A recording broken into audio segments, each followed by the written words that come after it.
दोस्तों नमस्कार। मैं केपी सिंह। आप देख रहे हैं अपना चहेता न्यूज़ चैनल जालौन टाइम्स। लाल किले की प्राचीर से स्वाधीनता दिवस के दिन प्रधानमंत्री नरेंद्र मोदी ने अपने संबोधन में जो वो जिक्र छेड़ा परिवारवाद के खिलाफ एक मोर्चा तैयार करने का, और उन्होंने ये जताया कि परिवारवाद के प्रकोप के कारण जो राजनीति में है वो साधारण जन राजनीति में आगे नहीं बढ़ पा रहे हैं। और उन्होंने ये कहा कि हमको 1 लाख जनप्रतिनिधि साधारण जनों में से जो प्रतिभाशाली, राजनीतिक रूप से प्रतिभाशाली लोग हैं, वो निकाल कर सामने लाने होंगे। सही बात यह है कि कोई आम जनता के बीच में, भारतीय समाज के बीच में वंशवाद और परिवारवाद जो है वो कोई मुद्दा नहीं है, बल्कि भारतीय समाज की सहज स्वीकृति है परिवारवाद के साथ में और वंशवाद के साथ में।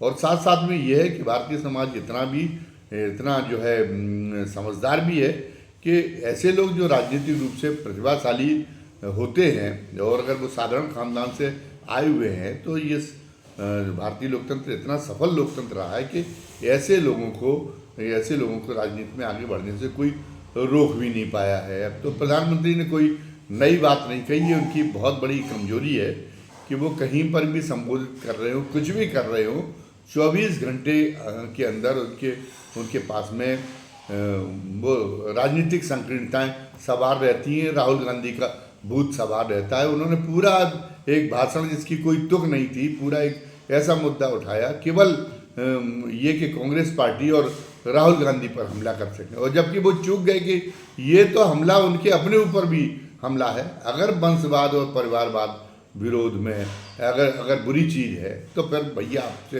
किसने कहा कि आप कल्याण सिंह के लड़के को भी सांसद बना दें और कल्याण सिंह के नाती को भी उत्तर प्रदेश मंत्रिमंडल का सदस्य बना दें, लालजी टंडन के लड़के को भी विधायक बनवा दें, राजनाथ सिंह के लड़के को भी विधायक बनवा दें। इस चुनाव में आपको सुषमा स्वराज की जो है लड़की बांसुरी स्वराज को आपको टिकट देने की क्या ज़रूरत पड़ गई? गोपीनाथ मुंडे की क्या ज़रूरत पड़ गई? आप क्यों पोस रहे हैं चिराग पासवान को? तो एक दो नहीं, दर्जनों नहीं, सैकड़ों की संख्या में उदाहरण है। और जो मोदी जी का युग भारतीय जनता पार्टी में शुरू होने के बाद में जो है वो उसमें परिवारवाद और वंशवाद के आधार पर लोगों को राजनीति में मौका दिया गया है। और उसके सामने इस जो प्रवृत्ति है लोगों के अंदर कि उसको जल्दी समर्थन मिल जाता है। जो वंशवादी और परिवारवादी पृष्ठभूमि से आए हुए लोग होते हैं, उनको जल्दी स्वीकृति मिल जाती है, तो इसको राजनीतिक रूप से कैश कराने का कोई मौका मोदी जी भी कतई नहीं चूके। फिर भी उन्होंने एक लाल किले की संबोधन, जो एक बहुत महत्वपूर्ण मौका होता है, उस महत्वपूर्ण मौके को उन्होंने उसमें देश का समय बर्बाद करने का काम किया। उस मुद्दे को उठा के जिस मुद्दे पे वो खुद ही न तो चल पा रहे न चलने वाले। और आप जो कह रहे हैं आप कौन सा क्रांतिकारी काम कर देंगे, 1 लाख जनप्रतिनिधि जो है आप तैयार करके साधारण जनों में से, ऐसा लगता है कि आपको जो है थोड़ा सा वो उम्र की वजह से स्मृति दोष भी होने लगा है। वरना आपको ये पता नहीं है कि जो स्थानीय निकायों में, नगर निकायों में और पंचायती राज में जो आरक्षण लागू हुआ, तो उस आरक्षण के आधार पर कई टर्म के चुनाव हो चुके। तो जहाँ पर पता चला कि 70%, 80% गाँवों में और नगर पालिकाओं में पहले क्या होता था कि जो या तो सवर्ण जातियों के या प्रभावशाली किसान जातियों के जो लोग हैं, वो जो है वो वही लोग ये जनप्रतिनिधि चुने जाते थे। प्रधान या क्षेत्र पंचायत प्रमुख या जिला पंचायत अध्यक्ष या वो नगर पालिका अध्यक्ष, नगर पंचायत अध्यक्ष, महापौर, वही लोग चुने जाते थे जो जिनके परिवार का एक प्रोफाइल होता था। लेकिन इस आरक्षण के माध्यम से तस्वीर बदल गई। अब जिस गांव में पता चला कि सवर्णों का वर्चस्व पुश्तैनी रूप से एक परिवार जो है कई पीढ़ियों से वहाँ पे मुखिया बनता आता रहा था, वहाँ सीट आरक्षित हो गई, तो वहाँ पर एक शेड्यूल कास्ट के गरीब लड़के को मौका मिल गया है।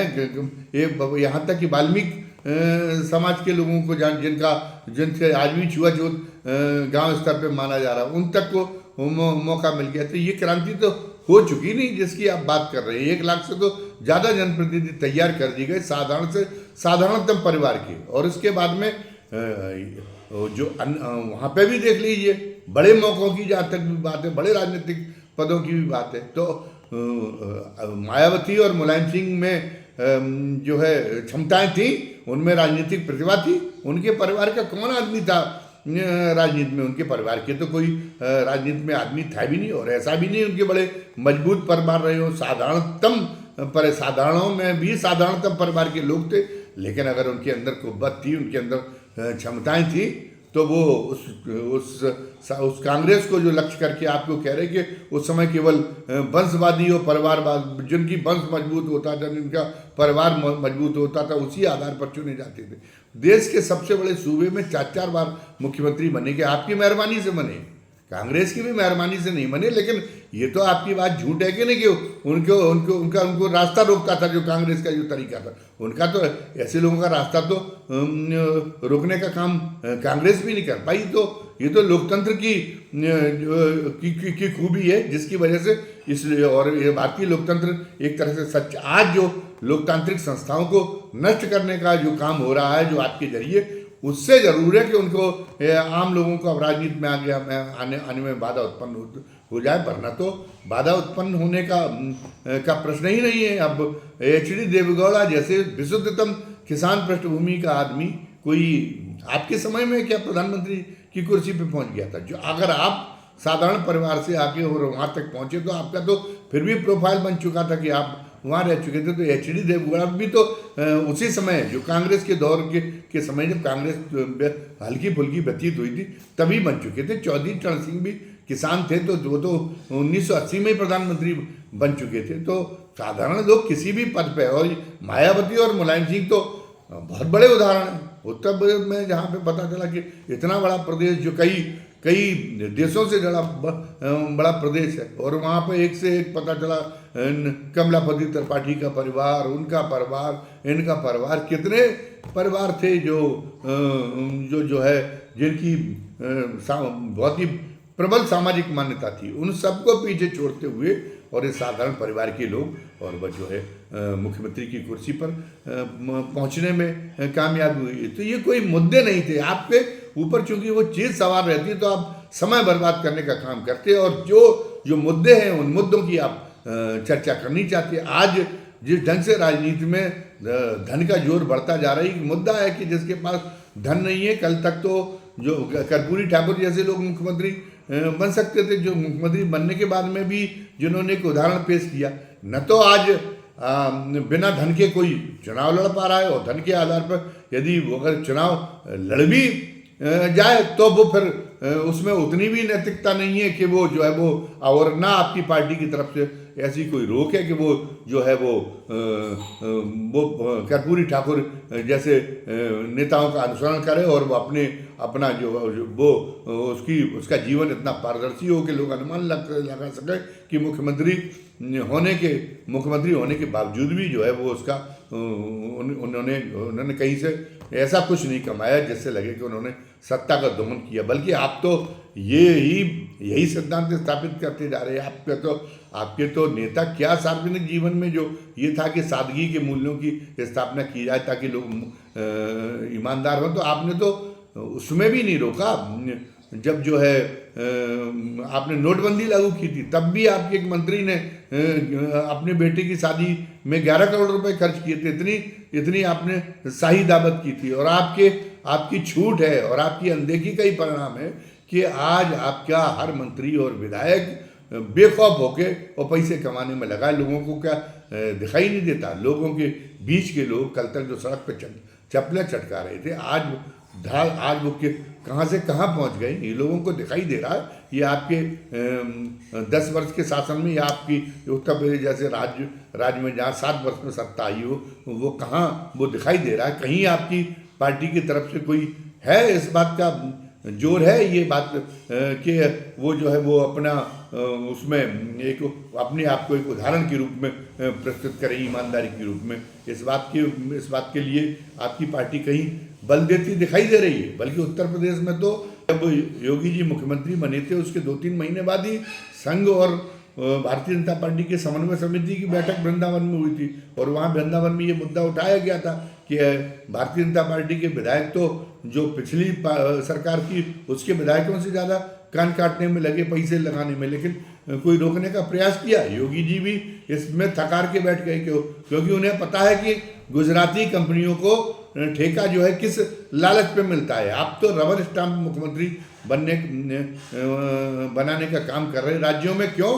क्योंकि मुख्यमंत्री अपना गाड़ी घोड़ा और अपना उसमें मस्त रहे और बाकी आप जो है अपने हिसाब से अधिकारियों की टीम बनाएं और उसके बाद में आप जो है अपने राज्य की कंपनियों को ठेका दिलाएं और वो कोई बिना लालच के तो हो नहीं रहा। तो सरकार चल रही है या कारोबार चल रहा है। तो आपको इन सारे मुद्दों की एक चर्चा करनी चाहिए थी। ये लगता था कि एक ऐसा व्यक्ति प्रधानमंत्री पे पहुंचा जिसका कोई परिवार नहीं है, वो जो है सार्वजनिक जीवन को स्वच्छ बनाने का काम करेगा, वो एक जो है नैतिक मूल्यों की पुनर्स्थापना का काम करेगा। लेकिन आप कोई नैतिक मूल्यों की प्रतिस्थापना का काम नहीं कर रहे।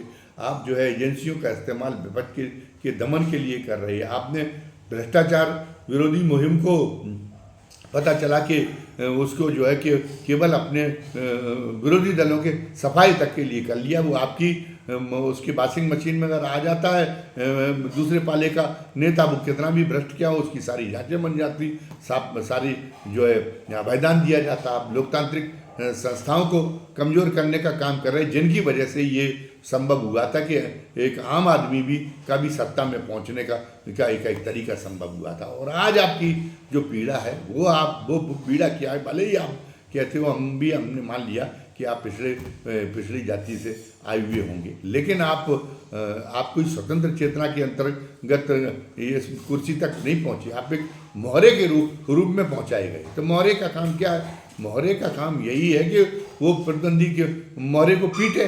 तो आपके माध्यम से ये जो सामाजिक क्रांति, जो लोकतंत्र सही तरीके से चल रहा था, जिससे संभव हुआ, जिससे जो है जो हाशिए पर पड़ी जातियों की जिन वर्ग सत्ता जिन पार्टियों की, उन पार्टियों का उभार हुआ, वे पार्टियां सत्ता में पहुंची, उन पार्टियों के आम नेता सत्ता में पहुंचे, जिससे वर्ण व्यवस्था की चूलें हिल गई। तो ये जो जिनके आप मोहरे हैं, उनका असली मकसद क्या? उस वर्ण व्यवस्था को बहाल करना। तो उनकी आज पीड़ा ये है कि ये जो लोग हैं, इन जातियों के लोग हैं, ये मुख्यमंत्री और क्यों बन रही है, प्रधानमंत्री की कुर्सी तक क्यों पहुंच रहे? फिर मतलब जिनका बारे में हमने ये लिख दिया कि उन्हीं का केवल सत्ता में रहना जन्मसिद्ध अधिकार है, उन्हीं तक। तो ये इस मान्यता पर आघात क्यों हो रहा है? उस मान्यता को की पुनर्स्थापना के लिए, उस मान्यता की, उस व्यवस्था की उस व्यवस्था के पुनरुत्थान के लिए ये जो है ये एक प्रयास चल रहा है। तो जो आपकी जो वर्ग सत्ता भारतीय जनता पार्टी की है, जो आरएसएस की है, जो है जिसके आप मोहरे हैं, तो उस वर्ग सत्ता की जो अकुलाहट है वो आपकी व्यक्त हुई। आपका वंशवाद और परिवारवाद तो पहले भी वादा नहीं थी। आपके सामने वादा ये है कि अब आप एक ऐसी कि वो लोग सत्ता में ना आए, उन जो हाशियों पर, जो सदियों से जो हाशिए पर पड़े रहने के लिए आवश्यक रही हैं, उन जातियों के लोग, उस समाज के लोग सत्ता में ना आए। वो सामाजिक न्याय की गति को कैसे रोका जाए? वो जो परंपरागत रूप से जो है जो अभिजात्यवादी समाज है, उसको वही जो है सत्ता का उपभोग करता रहे, वही समाज को अपने डंडे से हाँकता रहे। इसके लिए आप ये प्रवंचनाएं तमाम सारी रचते हैं और ऐसे मुद्दे उठाने का काम करते हैं। और वैसे तो ये जो एक बड़ा अच्छा अवसर होता है, इस अवसर पर जब प्रधानमंत्री संबोधित करता, भारत का प्रधानमंत्री, तो पूरी दुनिया की निगाह भारत के प्रधानमंत्री के संबोधन पे रहती, क्योंकि पूरी दुनिया को ये पता होता है कि उस समय एक व्यक्ति नहीं बोल रहा होता, एक पार्टी का नेता नहीं बोल रहा होता, बल्कि उस समय भारत बोल रहा होता उस समय। लेकिन आपने उसका वो जो एक गरिमा है इस अवसर की, उसका आपने निर्वाह नहीं किया। आप एक व्यक्ति के रूप में और एक जो है पार्टी के रूप, एक पार्टी विशेष के नेता के रूप में ही नेता के रूप में आपने संबोधित करने का काम किया। पहले के प्रधानमंत्री इस अवसर पर नई नई स्कीम की घोषणा करते थे, आपने कोई नई स्कीम की भी घोषणा नहीं की आप तो, क्योंकि नई स्कीम की घोषणा कैसे करें आप? जिन निहित स्वार्थों को पे अंकुश लगाने जनहित के लिए जिन निहित स्वार्थों पर अंकुश लगाने की आवश्यकता है, आप तो उन्हीं निहित स्वार्थों की वजह से सत्ता में हैं। चाहे वो आर्थिक तौर पर देख लें कि जो इजारेदारी है वो इजारेदारी को ख़त्म करना चाहिए और ये पूंजी का केंद्रीकरण रुके, तब तो लोगों की गरीबी दूर हो। ये अर्थव्यवस्था को जिसको आप पूंजी के केंद्रीकरण को आप अर्थव्यवस्था की बेहतरी का संकेत बता रहे, जबकि ये तो अर्थव्यवस्था की बहुत बड़ी बीमारी का संकेत है कि 1% अमीरों के पास में पूंजी केंद्रित हो रही है। और ये बीमारी क्यों है? क्योंकि अगर आपको विकास के लिए संसाधन चाहिए तो आम जनता को आप किसी भी सीमा तक आप कर थोपने के लिए तैयार हो, और उन पर जो वेल्थ टैक्स लगाने की मांग हो रही है 1% बड़े आदमियों पे, अमीर आदमियों पे, और ये कहा जा रहा है कि वो अगर लग जाए दुनिया के अन्य तमाम देशों की तरह, तो हमें कुछ कई साल तक नया टैक्स लगाने की जरूरत ही नहीं पड़ेगी, टैक्स रेट बढ़ाने की जरूरत ही नहीं पड़ेगी। लेकिन आप उन पे वेल्थ टैक्स वाली बात को आप अनसुना करना चाहते हैं, इसलिए ये इन मुद्दों की आप चर्चा नहीं कर सकते। क्योंकि अभी तक तो रिवाज ये रहा है कि लोकतंत्र जब आ गया तो लोकतंत्र में हमेशा जो पूंजी के आधार पर बड़ी ताकतें हैं या जो वर्चस्व के आधार पर समाज में जिनका कब्जा उनसे जो है उनसे ये होता था कि उनसे जो है उनसे सत्ता, उनका वर्चस्व, उनके वर्चस्व को छीन के और आम लोगों में बांटने की हमेशा बात करता था। अब तो उनको महिमा मंडित करने का काम करते हैं। वेल्थ क्रिएटर हैं अदानी का। अरे वेल्थ क्रिएटर के रूप में तो हम तो उनको तो मान सकते हैं, टाटा और बिरला को। उनके प्रोडक्ट की गुणवत्ता एक साख है, लोग जानते हैं, उसके लिए लालच रहते हैं। अदानी का कौन सा प्रोडक्ट है जिसके लिए जनता में बड़ी डिमांड हो और इसलिए उसको जनता अपना वेल्थ क्रिएटर मान के उसका महिमा मंडित करे? किसी आवश्यकता की पूर्ति आम आदमी को ज्ञान है कि अदानी के माध्यम से उसकी किसी आवश्यकता की पूर्ति हो रही, जैसे टाटा और बिरला के उत्पादों के माध्यम से होती है। वो तो उसको कोई ज्ञान है नहीं। रोजगार देने में भी सबसे पीछे है, और वो CRCS का जो फंड है उसको भी देने में सबसे पीछे अदानी ग्रुप। वो उस अदानी ग्रुप को आप जो है, अब उस पर हमला होता है तो आप उसको उसके देश की आर्थिक ऊंचाइयों के प्रतिमान के रूप में स्थापित करते। ऐसा भी नहीं है कि वो कोई अनुसंधान करने में भी दिमाग लगा रहा हो। मतलब पता चला कि ऐसी कोई वैज्ञानिक अनुसंधान में उसकी जो काम करता हो, उसका जो तंत्र है वो काम करता हो कि हवा से ही अब हवा से भी बिजली पैदा होने लगेगी तो बिजली का खर्चा और प्रदूषण और कम होगा, और ज़्यादा चीज़ें सस्ती मुहैया होंगी, और तमाम सारे क्षेत्रों में प्रोडक्ट और बेहतर बने और सस्ते बने आम लोगों के लिए और सुलभ बने। ऐसा भी कोई उसकी तरफ से ऐसा भी कोई नवाचार भी अपने उद्योगों की क्षेत्र में नहीं दिखाई दे रहा है। तो जो रिवाज रहा है कि पहले की सरकारें की उन पर प्रहार करती थी, बड़े पूंजीपतियों पे, उद्योगपतियों पर, और तब वो तो गरीब को लगता था कि कुछ नहीं तो कम से कम प्रहार तो कर रही है। अब तो प्रहार करने की भी बात भी नहीं रह गई। तो आप चूंकि वो सब नहीं कर सकते, इसलिए आप उन मुद्दों को उठाते जिनमें आप खुद ही फंसे हुए हैं। अरे आप खुद ही रोक दें नहीं अपनी पार्टी को, अगर परिवारवाद और वंशवाद इतनी बुरी चीज़ है तो आप खुद ही नहीं देते बांसुरी स्वराज को, और दे दिया है तो हम आगे चल के आप कसम खा लें कि हम अपनी पार्टी में किसी नेता के लड़के को टिकट नहीं देंगे और ऐसी किसी पार्टी का समर्थन नहीं लेंगे। और पूरे देश भर में हो रहा है जब लोगों की स्वीकृति, उसमें बुराई क्या है? इससे देश में कौन सा अनर्थ हो गया? मतलब अगर लोग नेता का लड़का अगर माधवराव सिंधिया अगर रेल मंत्री बन गए थे वंशवाद के आधार पर, अगर मतलब उनको राजनीति में राजीव गांधी राजनीति में आते ही महत्वपूर्ण स्थान मिल गया था और वो मंत्री बन गए थे, तो ये था कि हमारी रेलों का स्तर एक तरह से गरीबों के लिए सुविधाजनक बने और अमीर भी उसकी तरफ आकर्षित हों। तो इसलिए उनके मन में सोच आई कि शताब्दी ट्रेन चलाई जाए। उस समय तो वो तो एक उपयोगी साबित हुआ उनका वंशवादी शासन। इसी तरीके से लोग बहुत समझदार हैं। ये कहा जाता है कि जनता कभी गलत नहीं होती, तो जनता और समाज कोई कोई गलती नहीं कर रहा है, उसका उसने एक अनुपात तय कर रखा है, इतने अनुपात में वो वंशवादी लोगों को वंशवाद के आधार पर किसी को स्वीकृति प्रदान करता है, और इतने जो है इतने अनुपात में वो आम लोगों को भी स्वीकृति प्रदान करता है, और हर एक को उसके वंश और परिवार के आधार पर कोई मौका नहीं मिल जाता कि वो आगे बढ़ जाए।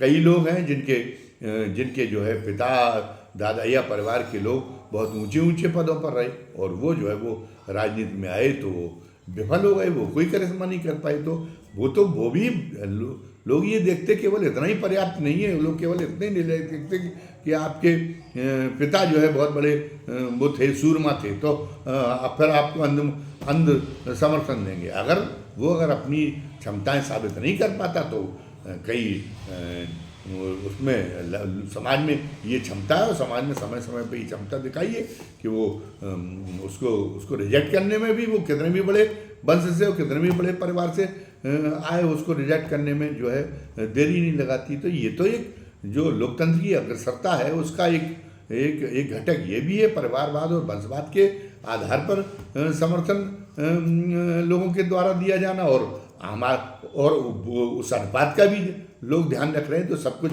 बेहतर चल रहा है। इस मुद्दे को में समय खर्च करने की कोई प्रधानमंत्री को कोई ज़रूरत नहीं थी, और प्रधानमंत्री खुद भी इस वंशवाद से और परिवारवाद से परहेज करके राजनीति में चल नहीं सकते। तो ये नितांत पाखंड है, और अब प्रधानमंत्री को चाहिए कि उनकी उम्र बहुत हो चुकी है, अब वो कम से कम उम्र की एक उम्र की एक मयार पे पहुंच जाने के बाद में आदमी तमाम सारी संकीर्णताएं, तमाम सारी क्षुद्रताओं से उभर जाती है, उसके अंदर स्वतः एक बड़प्पन आ जाता है। तो वो उस बड़प्पन का, उस गरिमा के अनुरूप जो है वो आचरण करके हुए दिखाई दें, उनसे ये अपेक्षा की जाती है।